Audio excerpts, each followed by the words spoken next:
Friends, so we have a question over here. So question is basically a transparent cube of light made of material of refractive index mu2 is immersed in a liquid of refractive index mu1. Mu1 is less than mu2. A ray is incident on the face AB at an angle theta shown in the figure. Total internal reflection takes place at point E on the face BC. Theta uh, must satisfy. So let me draw the diagram first of all. So this is the slab we have. Okay, so after that a ray is basically incident at an angle theta. Okay, so at theta angle a ray is incident. So I'm drawing it here. Okay, this is the perpendicular, and after that it goes something like this. It uh, just touches at T, and then from here it goes like this. Okay, so a ray is incident over here at an angle theta.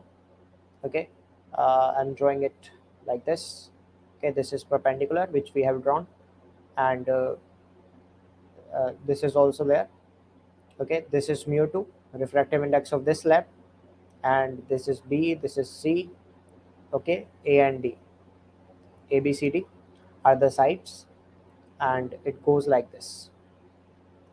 Okay, so now the very next step will be mu1 is the refractive index of the outside medium. So now let's start solving the question. So if I'm considering this as alpha, okay, and this is 90, so this is 90 minus alpha. Okay, 90 minus alpha, and by applying Snell's law, mu1 into sine theta, okay, is equal to mu2 into sine alpha. That's what it is coming right now.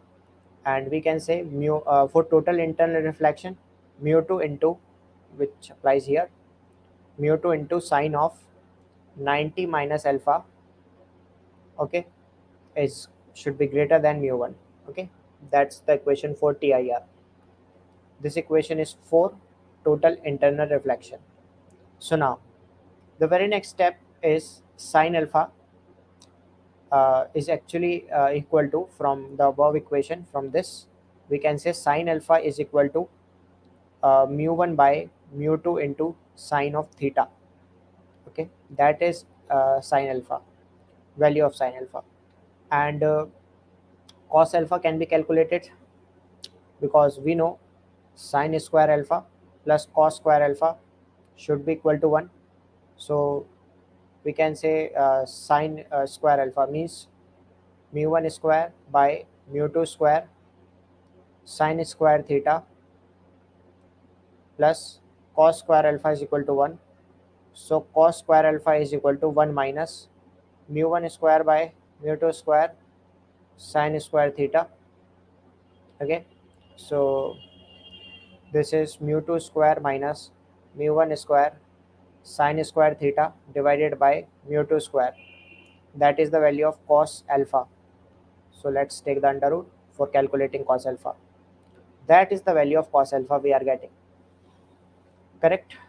So now we have calculated the value of cos alpha. So this is mu2 square, and I can write further under root of 1 minus mu1 square by mu2 square sine square theta. That is the value of cos theta. Okay, cos alpha, sorry. And sine of 90 minus alpha.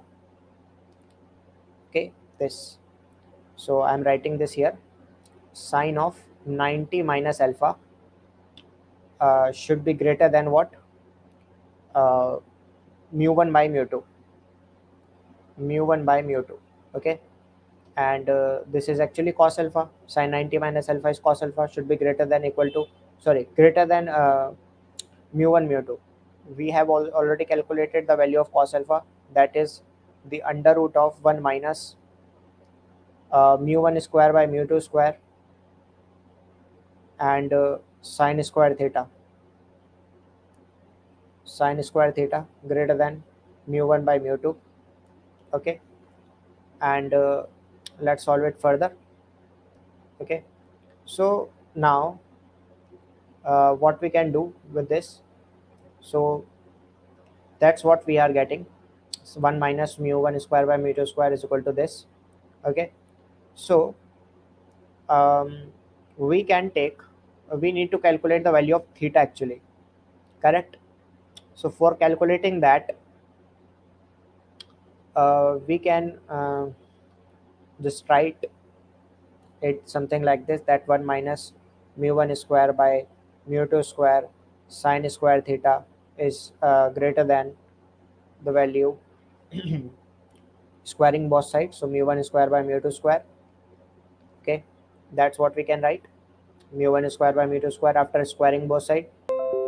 So now I can write that mu 1 square by mu 2 square sine square theta is greater than 1 minus mu 1 square by mu 2 square. So further, what we can write, that's what it is coming. So I'm writing it here again, mu 1 square by mu 2 square times sine square theta,